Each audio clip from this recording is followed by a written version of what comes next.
Happy Thursday out there, Team 42. It's your skipper here, Darius to present our macro minute for Thursday, September 25th, 2025. As always, we'll start with the executive summary from today's leadoff morning note. If you would like to review the analysis supporting these conclusions and to see if you need to make any changes in your portfolio to remain on the right side of market risk, you need to be a client of 42 Macro. So today's key macro question is the U.S. economy too resilient? Our answer, no. Despite the positive revision of Q2 GDP, downside surprises in initial and continuing jobless claims, and upside surprises in August durable goods and core capital goods new orders, each supportive of our resilient U.S. economy theme, we do not view the U.S. economy as currently being too resilient for the current FOMC to satisfy the latest dot plot projection of 2 more rate cuts between now and year end. The weak positive impulse to an above trend growth rate of 3.8% in headline real GDP and the weak positive impulse to a trend growth rate of 2.8% in real final sales masked weakness under the surface. The U.S. economy actually contracted at a well below trend growth rate of minus 1.9% after netting out government and net exports. The strong negative impulse of real GDP ex government and net exports is at this level of growth is concerning. The weak positive impulse in non-farm productivity growth and weak negative impulse in unit labor cost inflation are supportive of corporate profitability for now. How long can investors expect this favorable dynamic to persist if 9 out of every 10 jobs being created is in a government or government adjacent sector? The current 90% share of non-farm payrolls growth is outsized relative to the total stock of government and government adjacent jobs, which are currently only 32% of the total. Moreover, government and government adjacent payrolls are currently growing 3 times as fast as private sector services payrolls and 240 basis points faster than the minus 1% contraction in private sector manufacturing payrolls.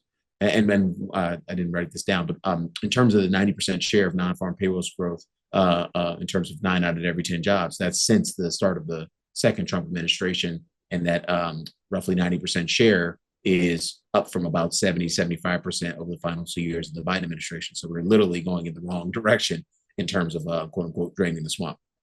So all told, we have long maintained the low point of the U-shaped economy is likely to be Q4 of this year, and expect to see a continued slowing of high and low frequency growth indicators in the months ahead. This likely outcome will continue to weigh on hiring activity in the labor market, which supports further risk management rate cuts by the Fed, an institution we believe is in the very early days of undergoing structural regime change that is likely to produce a far more dovish policy setting 12 to 18 months from now. Current market pricing of 1.5 cuts through year end is reasonable. Transitioning to our 42 macro dashboard, as always, wrap up with a question from our community. This one's not quite a question, but a good comment. So we'll just read it. It says George Gammon interview. It's titled George Gammon interview with DD. It says, good morning, 42 macro community.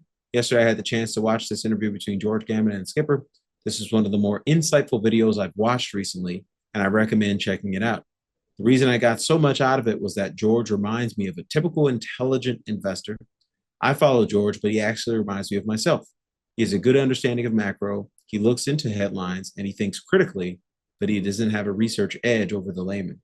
His economic outlook mirrors many prominent macro bears, focusing on the plethora of data trending negatively, which I tend to do as well. Skipper gave an explanation of the U-shaped economy thesis that made it truly land for me, and it was fun to see George press and challenge DD, which prompted DD to break things down in more detail than usual. It was fun being the fly on the wall for 2 friends talking macro. So thanks for the kind feedback, and certainly ditto to all that. George is a really, really bright guy, and I had a really awesome time getting to know him and befriending him at Hugh Henry's Asset Capitalist Summer Camp last month.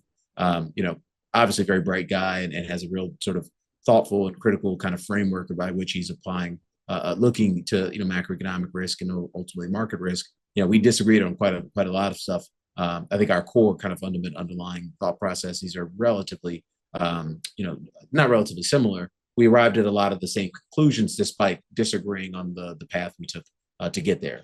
And so I thought that was a really good interview. It's not quite an institutional level client meeting, but certainly was along that in that general direction in terms of pushback, point counterpoint, point, pushback here and there. And so I thought it was to this point, to the point of the comment, it was a really good a piece of content in terms of watching 2 smart people go at it in terms of trying to figure out the right answer for the audience. So to the extent you guys have not reviewed that, I highly recommend you review that interview with George. I think it was published on Monday or Tuesday of this week. So we'll wrap it up there. Darius Dale here presenting our macro minute for Thursday, September 25th, 2025. Best of luck out there today. We'll catch you back here tomorrow. Have a great day. Cheers.